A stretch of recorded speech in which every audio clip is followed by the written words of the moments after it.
Hello everyone, welcome to our channel. If you have multiple apps distributed on the App Store and want to create a bundle like this, you are in the right place. The first rule of app bundles is that all apps in your bundle must be either free or paid. You can't mix both. If you are creating a free app bundle, each app must offer an auto-renewable subscription. The first app you add to the bundle is considered the primary app. All apps in the bundle must support the same platforms as the primary app. This means that if your primary app supports iPhone, all other apps in the bundle must also support iPhone. Let's get started.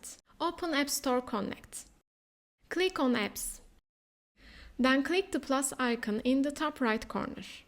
You'll see the New App Bundle option. Click on it.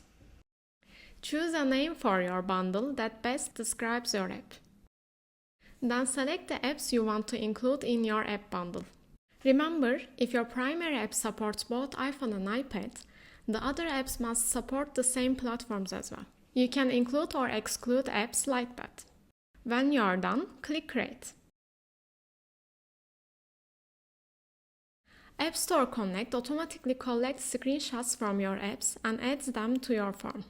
It also fills in the description section using the description of your first app. I highly recommend updating it and briefly explaining what your app bundle offers.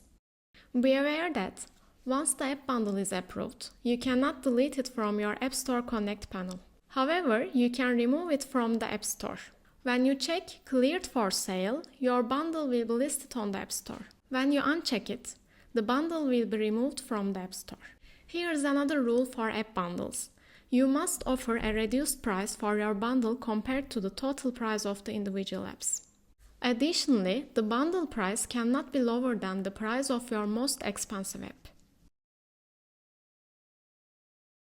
You need to enter a unique bundle ID for your app bundle. If your primary app is localized in multiple languages, you'll also need to localize the app bundle name and description for those languages. In my case, I want to use English for all languages in the bundle, so I just copy and paste the same information. But I do recommend localizing them as well if you want to boost your bundle's visibility on the App Store. Then click Save. Once you are done, go ahead and click Submit for review. You can still remove your bundle from review until an apps review specialist starts reviewing it. Give it a little time to get approved. That's it.